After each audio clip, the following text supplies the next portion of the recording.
En una ocasión trajeron a los pies del Señor Jesús a una mujer, prácticamente a rastras, y se la aventaron allí. Y le dijeron: Maestro, hemos encontrado a esta mujer sorprendida en adulterio. La ley manda que sea apedreada, pero ¿qué nos dices tú? Obviamente que la ley mandaba que cuando una persona fuera sorprendida en adulterio tenía que ser apedreado. Los fariseos lo sabían, pero querían entrampar a Jesús. Estos hombres pensaron que tenían a Jesús entre la espada y la pared, que lo tenían acorralado. No contaban con que Jesús había sido instruido por Dios y contaba con sabiduría de lo alto.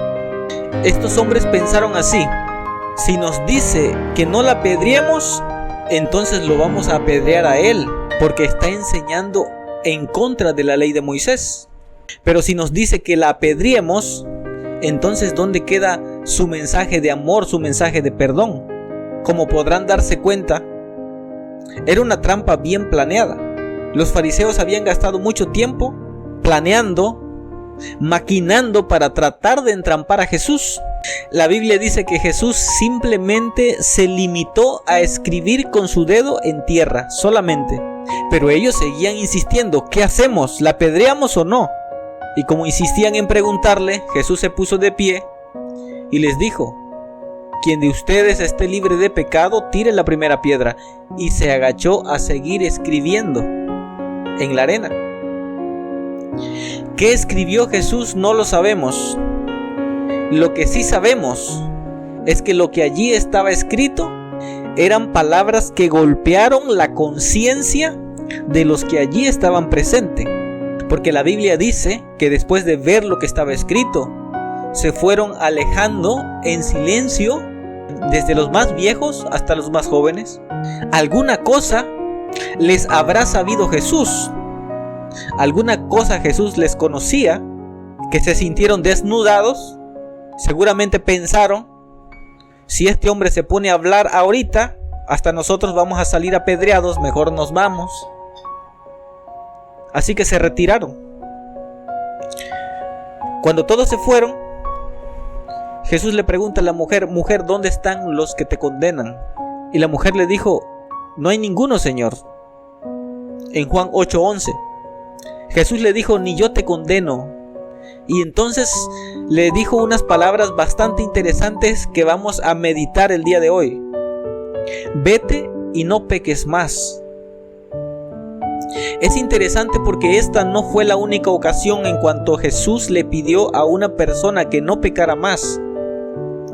En una ocasión Jesús sanó a un paralítico y le pidió que cargara sus cosas y se las llevara. Más tarde Jesús se lo encontró en el templo, en Juan 5:14, y le dijo: mira, has sido sanado, no peques más para que no te venga alguna cosa peor.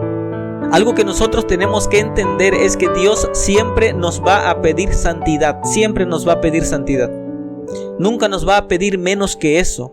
Siempre nos va a pedir pureza de corazón, siempre nos va a pedir integridad, siempre nos va a pedir hablar con la verdad o ser honestos.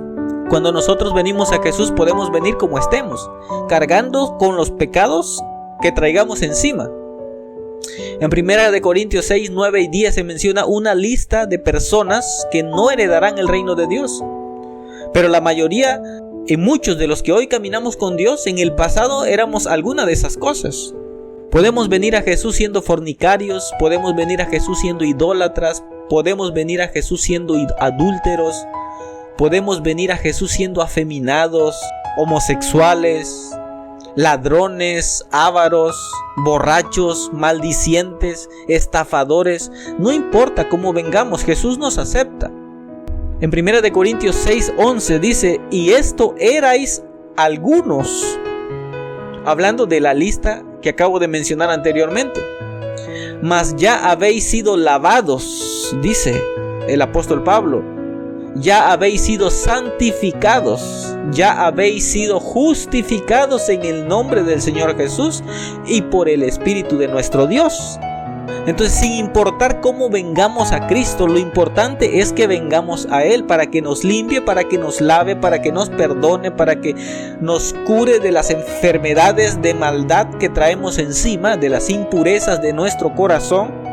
Pero una vez que ya hemos sido perdonados, una vez que ya hemos sido lavados, tenemos que entender que el perdón de Dios no es un permiso ni es una licencia para seguir pecando o para seguir transgrediendo la ley de Dios. Jesús le dijo a la mujer: vete y no peques más. La pregunta es: ¿qué es pecado?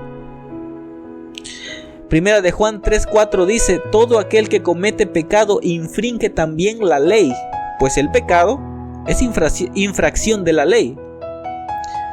Ahora, si tú me preguntas ¿qué es la ley?, yo te diría en palabras simples que la ley es la voluntad de Dios para el ser humano. Simple y sencillamente eso, la voluntad de Dios para el ser humano. Cuando nosotros le decimos a Dios: venga tu reino y hágase tu voluntad como en el cielo, así también en la tierra, le estamos pidiendo precisamente eso, que se obedezca su ley, porque su ley es su voluntad. En el cielo se obedece su ley, en el cielo se obedece su palabra, en el cielo se hace su voluntad. Nadie en el cielo infringe o transgrede los principios o los mandatos de Dios, solo aquí en la tierra. Entonces, cuando le estamos pidiendo a Dios que se haga su voluntad en la tierra como se hace en el cielo, estamos pidiendo que no se transgreda su ley, que no se transgredan sus mandamientos, que no vayamos en contra de lo que Él nos ha dejado estipulado en su palabra. Entonces, cuando nosotros vamos a Salmos 15 del 1 al 5, encontramos una pregunta bastante interesante. Se le hace una pregunta a Dios y se le dice: Jehová, ¿quién habitará en tu tabernáculo? ¿Quién morará en tu monte santo? Y hay una respuesta allí, dice: el que anda en integridad y hace justicia y habla verdad en su corazón, el que no calumnia con su lengua, el que no hace mal a su prójimo ni admite reproche alguno contra su vecino. Aquel a cuyos ojos el vil es menospreciado, pero honra a los que temen a Jehová. Aquel que aún jurando en daño suyo no por eso cambia. Quien su dinero no dio a usura, ni contra el inocente admitió soborno. El que hace estas cosas no resbalará jamás. Entonces, si te das cuenta, hay una lista enorme, grande, de las cosas que a Dios no le gustan.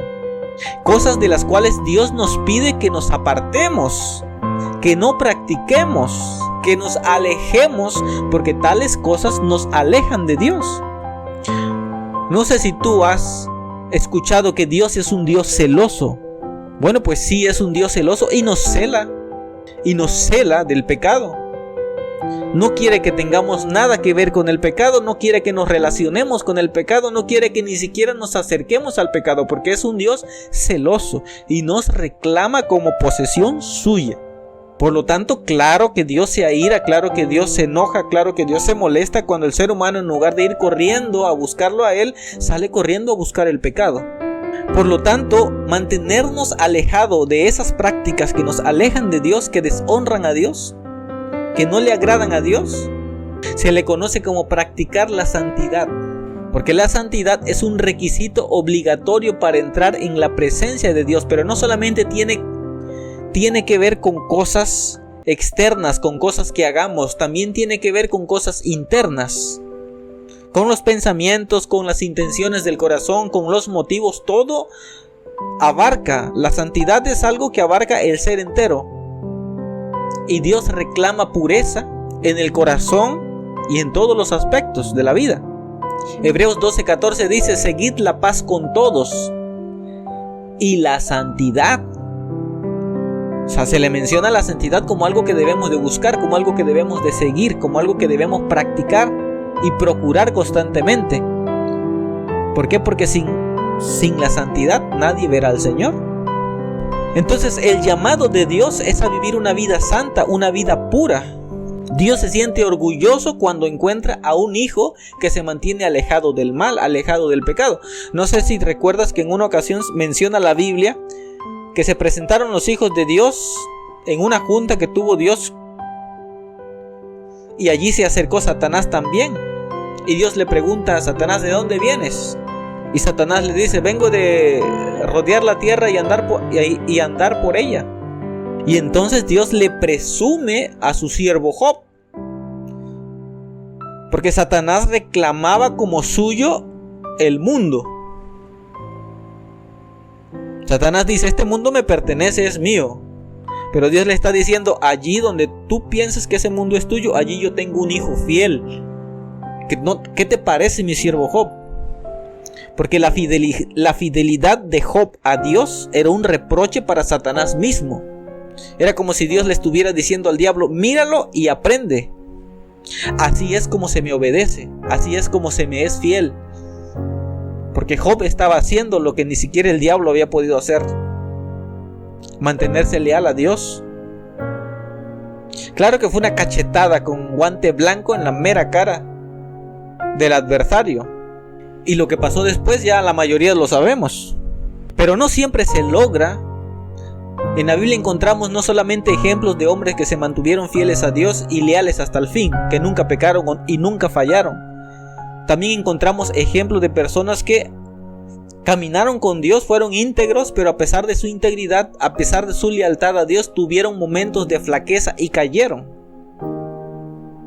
Y esos episodios en la historia de estos hombres de Dios quedaron registrados en la Biblia para mostrarnos el camino que debemos de seguir cuando nos alejamos de Dios, cuando le fallamos.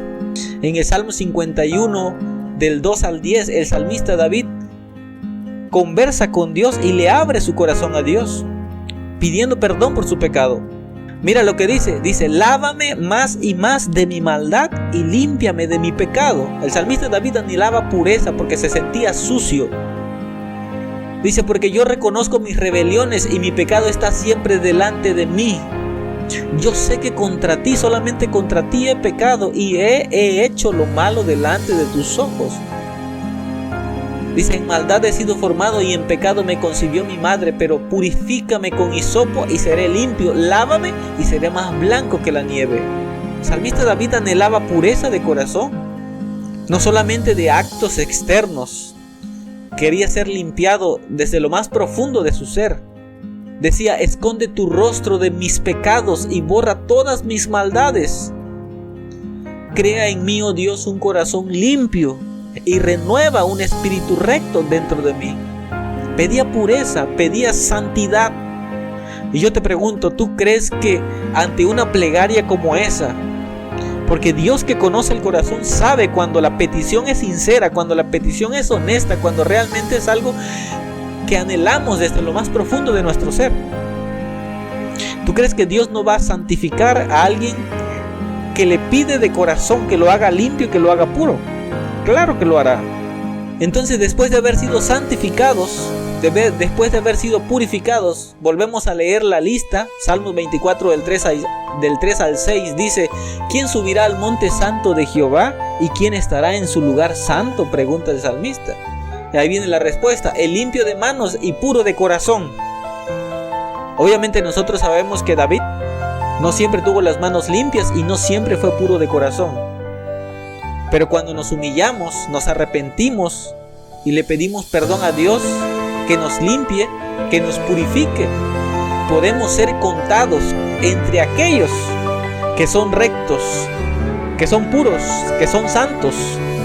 Pertenecemos a la congregación de los rectos, el que no ha elevado su alma a cosas vanas ni jurado con engaño. Él recibirá bendición de Jehová y justicia del Dios de salvación. Tal es la generación de los que le buscan, de los que buscan tu rostro, oh Dios de Jacob. Es interesante que a pesar de ser imperfectos como somos, a pesar de nuestras flaquezas y de nuestras debilidades, Dios hace en nosotros perfecto lo imperfecto. Dios hace limpio lo impuro. Y es gracias a ese milagro de transformación que un día vamos a entrar al cielo todos los que nos hayamos arrepentido, porque cuando Cristo murió en la cruz del Calvario, murió cargando el pecado y la culpa de todos nosotros, absolutamente todos. Si alguien se pierde algún día, no es porque Dios no quiso salvarlo, porque Dios no quiso perdonarlo o porque Dios no se lo quiso llevar al cielo. Si alguien se pierde, es porque Él rehusó desprenderse de las cosas que lo ataban a este mundo. Y triste, lamentablemente, este mundo va a ser destruido junto con todos aquellos que no nos desprendamos de él. Y la vida de Jesús es una respuesta a esa pregunta de quién habitará en el Monte Santo. En su niñez y desde su juventud, su conducta fue tal que cuando se dedicó a la obra de maestro, él podía decir a sus discípulos: si guardareis mis mandamientos, permaneceréis en mi amor, así como yo he guardado los mandamientos de mi Padre y permanezco en su amor. Se puso primero como ejemplo. Nunca Jesús nos va a pedir a nosotros que hagamos algo que él no haya hecho primero. A medida que Cristo crecía, la obra que comenzó en su niñez, obviamente que Jesús nunca se iba a poner del lado de un familiar simplemente porque es mi familiar, aunque yo sepa que está mal, pero porque es mi familiar me voy a poner de su lado. Si está mal y punto. A eso se refiere la palabra de Dios cuando habla de integridad, cuando habla de honestidad, cuando habla de rectitud.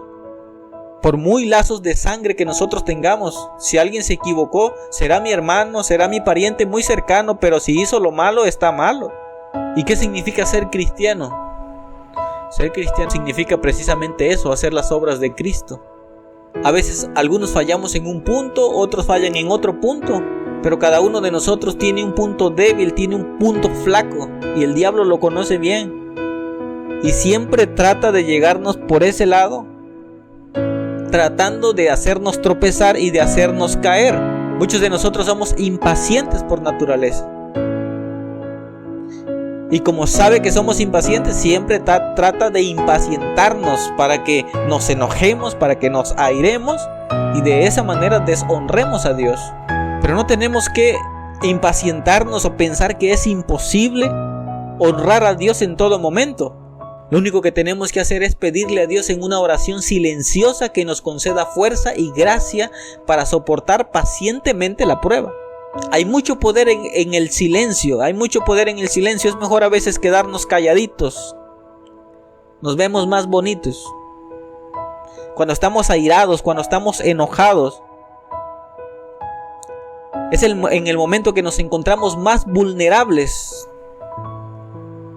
Y en el momento de ira, el enemigo coloca palabras venenosas en nuestra mente para que las escupamos y hagamos su obra de destrucción. Porque en el momento de la ira, en el momento del enojo, no nos detenemos a reflexionar y a preguntarnos si lo que vamos a decir agrada o no agrada a Dios, si está bien o no está bien, simplemente lo escupimos. Por eso tenemos que tener mucho cuidado con lo que decimos, con lo que permitimos que salga de nuestra boca en los momentos de enojo, de ira, de impaciencia. Porque la pureza que Dios demanda de nosotros también abarca estas áreas. Dios desea que su pueblo tenga manos limpias y corazones purificados. Ahora viene la pregunta: ¿será posible que eso nos va a hacer infelices a nosotros? ¿Será que vamos a traer infelicidad a nuestras familias si nos volvemos bondadosos, pacientes y corteses y tolerantes? Claro que no. La bondad que manifestamos hacia nuestros familiares se reflejará sobre nosotros mismos. Y esta es el tipo de obra que debe de llevarse a cabo en nuestros hogares. Si los miembros de una familia no están preparados para vivir en paz aquí, tampoco estamos preparados para formar parte de la familia que se reunirá alrededor del gran trono blanco de Dios. El pecado siempre produce oscuridad y esclavitud, pero el bien hacer produce paz y santo regocijo.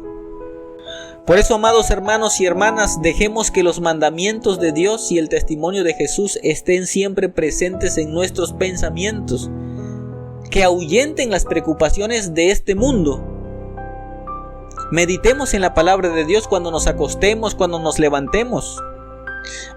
Vivamos y actuemos teniendo plenamente en cuenta que Cristo viene pronto, que el tiempo está cerca. Salmo 119, 165 dice: mucha paz tienen los que aman tu ley, y no hay para ellos tropiezo. Salmo 119, 97 dice: oh, cuánto amo yo tu ley, todo el día es ella mi meditación. Cuando dedicamos tiempo a meditar en la palabra de Dios y permitamos que la palabra de Dios habite dentro de nosotros, nos daremos cuenta que la ley de Jehová es perfecta, que convierte el alma. que el testimonio de Jehová es fiel, que hace sabio al sencillo, que los mandamientos de Jehová son tan rectos que alegran el corazón. El precepto de Jehová es puro, que alumbra los ojos. Salmos 19 del 7 al 8. No hay cosa más hermosa que vivir en paz y armonía con la voluntad de Dios. Y hay un montón de cosas que nos pueden hacer alejar de ese camino, pero Cristo es nuestro ejemplo de pureza y santidad. Es a quien deben mirar nuestros ojos todo el tiempo. No detenernos en los malos ejemplos y en los malos testimonios que vemos a nuestro alrededor cada día. Hombres de influencia que un día predicaron y cayeron. Hombres de buena reputación que de repente se les descubre haciendo cosas que no debían. Cristianos que dicen amar a Dios, pero por cualquier cosa se molestan, se enojan. Todos podemos cometer ese error, todos podemos equivocarnos de esa manera.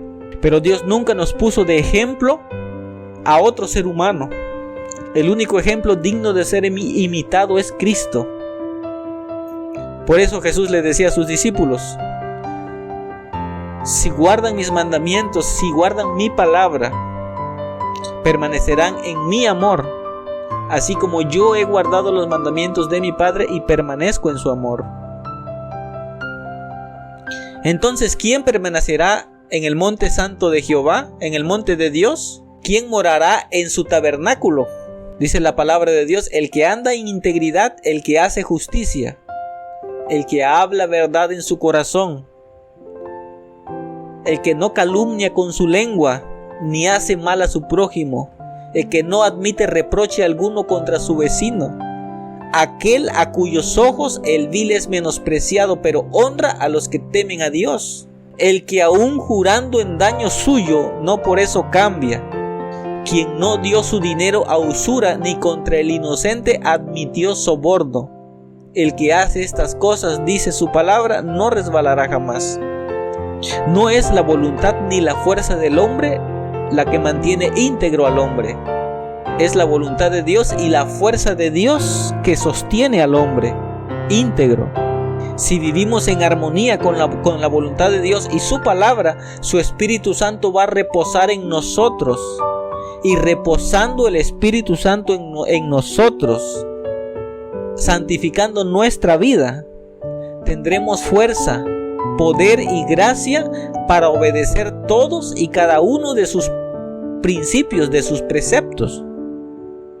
Que Dios te bendiga y te permita tomar la mejor decisión de tu vida, permitir que el Espíritu Santo habite en ti y te capacite, como dice la palabra de Dios, para toda buena obra. Que Dios te bendiga.